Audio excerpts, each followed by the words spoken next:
Hello class 10 के champion बच्चों, आपका सेमीफाइनल यानी कि प्री बोर्ड एग्जाम आपके स्कूल्स में शुरू होने जा रहा है और क्वेश्चंस के आंसर टू द पॉइंट लिखें। इस एग्जाम को हम लाइटली नहीं ले सकते। एग्जाम आपके बोर्ड एग्जाम का जो आगे का रास्ता है ना, उसे डिसाइड करेगा। और कब? प्री बोर्ड एग्जाम के पहले। हेलो क्लास 10 के चैंपियन बच्चों, आपका सेमीफाइनल यानी कि प्री बोर्ड एग्जाम आपके स्कूल्स में शुरू होने जा रहा है।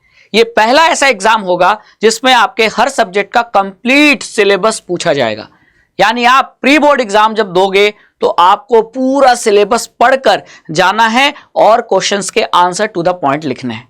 तो यानी कि इस एग्जाम को हम लाइटली नहीं ले सकते, इसे काफी सीरियसली हमको हैंडल करना पड़ेगा। और ये एग्जाम आपके बोर्ड एग्जाम का जो आगे का रास्ता है ना, उसे डिसाइड करेगा। बोर्ड एग्जाम की जो परफॉर्मेंस है, बोर्ड एग्जाम में आप कितना अच्छा नंबर लाते हो, वो प्री बोर्ड से ही पता लग जाता है। तो पहले आपको इस एग्जाम को सीरियसली लेना पड़ेगा और सही माइंडसेट के साथ आप ये एग्जाम देंगे। तो इसके लिए जरूरी है कि आपको पता हो क्या डूज हैं, क्या डोंट्स हैं, है ना। तो प्री बोर्ड एग्जाम के डूज एंड डोंट्स मैं इस वीडियो में बताने जा रहा हूं। इन डूज और डोंट्स को ध्यान से समझिए और इसे फिर फॉलो भी कीजिएगा, है ना। तो सबसे पहले हम स्टार्ट करते हैं डूज से, है ना। क्या करना जरूरी है? तो सबसे पहला आप देख पा रहे हो सॉल्विंग सैंपल पेपर, और वो भी कितने? एटलीस्ट 2। और कब? प्री बोर्ड एग्जाम के पहले। जैसे आपको पता है कि मेरा 5 दिन बाद मेरा किसी सब्जेक्ट का प्री बोर्ड एग्जाम है, लेट्स से साइंस का है, तो वो एग्जाम प्री बोर्ड का उसके पहले जो मेरे पास समय है उसमें मैं साइंस का सैंपल पेपर लगाऊं, एटलीस्ट 2 सैंपल पेपर लगा के जाऊं। क्यों? क्योंकि इससे आपका टाइम मैनेजमेंट इंप्रूव होगा और आपके कोई क्वेश्चन छूटने की जो प्रोबेबिलिटी है वो कम हो जाएगी। तो जब आप सैंपल पेपर लगाते हो तो आपको पता लग जाता है कि कहां मैं ज्यादा टाइम खर्च कर रहा हूं, कहां ज्यादा टाइम लगा रहा हूं और कहां मेरा क्वेश्चन छूट सकता है। और वो गलती जब आपको सैंपल पेपर लगाते समय पता चल जाएगी तो आप प्री बोर्ड एग्जाम में वो गलती नहीं करोगे, ठीक है। और इससे सैंपल पेपर सॉल्व करने से आपको ये भी आइडिया लग जाएगा कि कौन सा टॉपिक या कौन सा चैप्टर अभी भी मेरा वीक है जिसको पढ़ना बाकी है। क्योंकि सैंपल पेपर लगाते समय अगर आपसे कोई क्वेश्चन नहीं हो रहा है, इसका मतलब कि आपने वो टॉपिक, जिस टॉपिक से वो क्वेश्चन पूछा गया है, वो टॉपिक या तो अच्छे से पढ़ा नहीं या पढ़ा है रिवाइज करना भूल गए, है ना। तो आपके जो वीक और स्ट्रॉन्ग पॉइंट्स है ना, वो सैंपल पेपर सॉल्व करने से पता लग जाते हैं। इसीलिए जरूरी है कि आप प्री बोर्ड एग्जाम देने से पहले एटलीस्ट उस सब्जेक्ट का 2 सैंपल पेपर सॉल्व करके ही जाओ, ठीक है। ये आपको मस्ट है। फिर आता है PYQ। आप सैंपल पेपर जब लगाएंगे तो आपको टाइमर के साथ सॉल्व करना है। यानी कि 3 घंटे का पेपर होता है, आप अपने सामने क्लॉक रखिए, क्लॉक में टाइमर सेट कर लीजिए 3 आवर्स का, और तब सैंपल पेपर लगाइए। और सैंपल पेपर लगाते समय बीच में उठना नहीं है। आप ऐसा समझ लो कि आप बोर्ड एग्जाम दे रहे हो।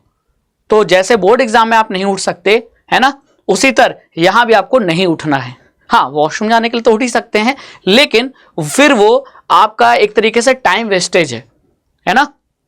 तो वॉशरूम जाना के लिए उठ सकते हैं, लेकिन बाकी समय तो आपको बोर्ड एग्जाम में बैठे ही रहना है, वो आंसर लिखते ही रहना है, ठीक है। तो 3 घंटे तो यहां चले गए, लेकिन दिन में 3 ही घंटे तो नहीं होते। बाकी टाइम आप क्या करोगे? तो बाकी टाइम जिस सब्जेक्ट का आपका प्री बोर्ड है उसका सब्जेक्ट का आप PYQ लगाओ।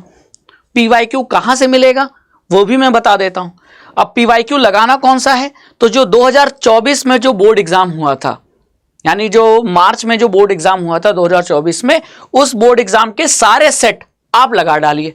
अब ये पेपर मिलेगा कहां? ये पेपर मिलेगा CBSE की ऑफिशियल वेबसाइट पर, और मैं आपको ऑफिशियल वेबसाइट पे ले चलता हूं, ठीक है। अगर मैं यहां देखूं CBSE की ऑफिशियल वेबसाइट, तो आपको गूगल पे टाइप करना है CBSE PYQ क्लास 10th, ठीक है।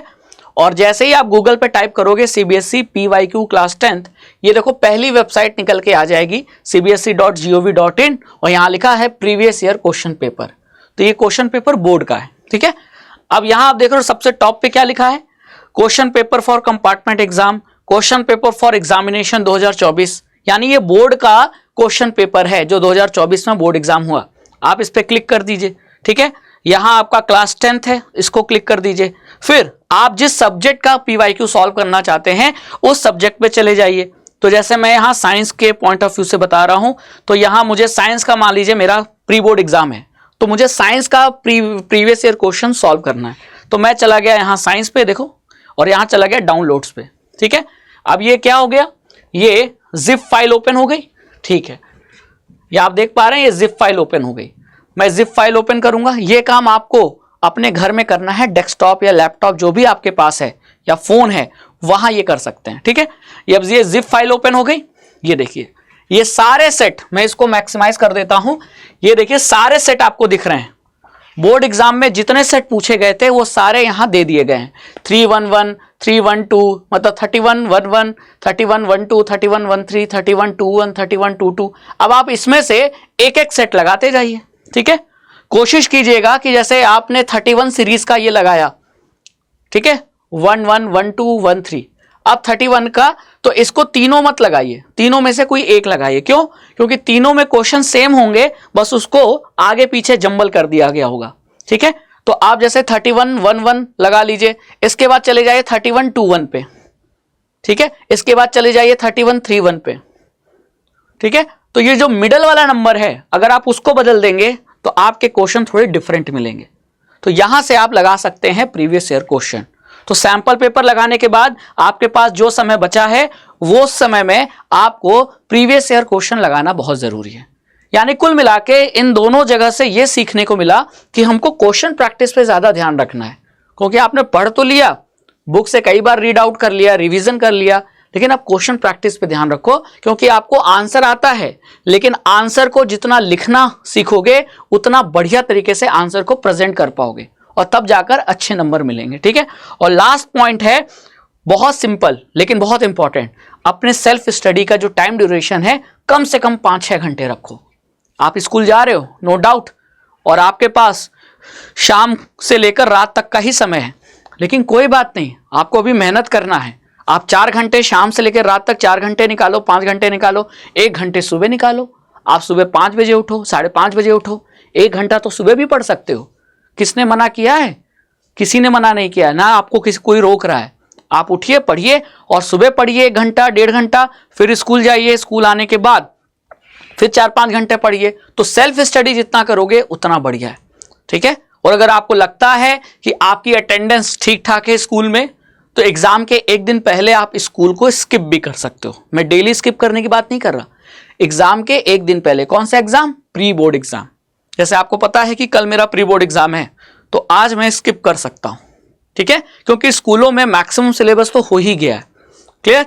और बाद में वो टॉपिक आप बाद में स्कूल में पढ़ लेना, लेकिन आज मैं स्किप करके, आज मैं दिन भर 10 घंटे पढ़कर मैं उसमें सैंपल पेपर भी लगाऊंगा, PYQ भी लगाऊंगा, और कल जाकर प्री बोर्ड एग्जाम दूंगा।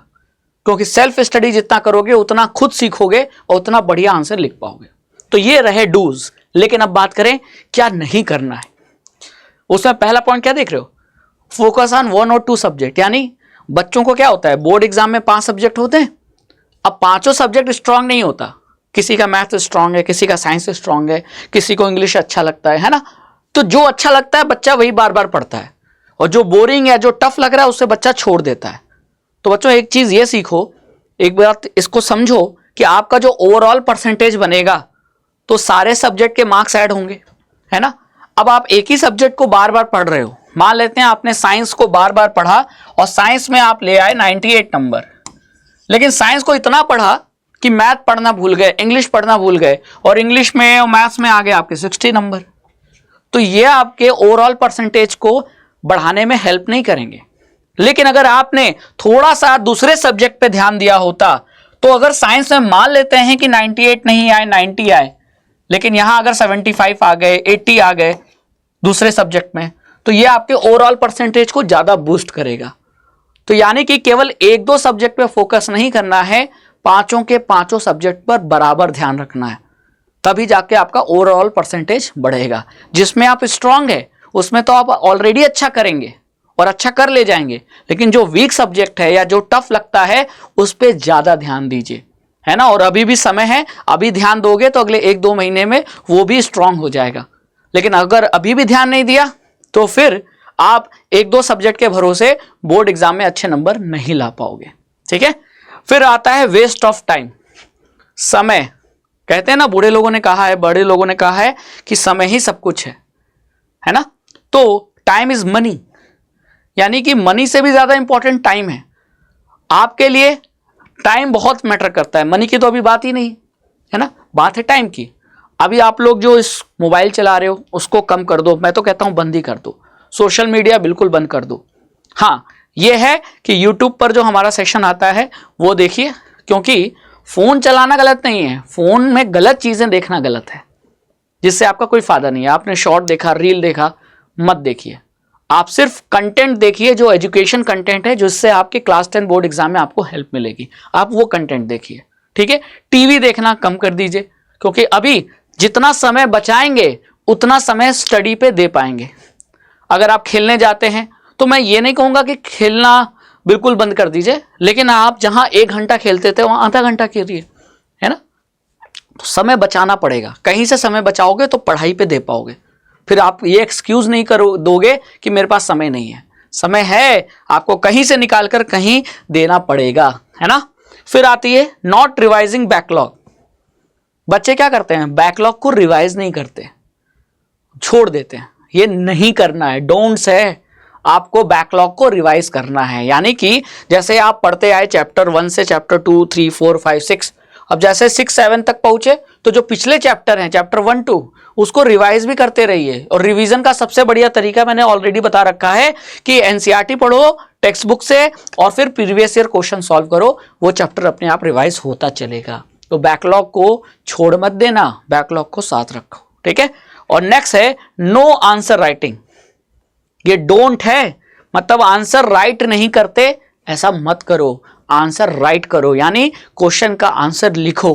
और इसीलिए मैं पीवाईक्यू बोल रहा हूं, क्योंकि जब पीवाईक्यू और सैंपल पेपर आप लगाओगे तो आप क्वेश्चन का आंसर लिखना सीख जाओगे।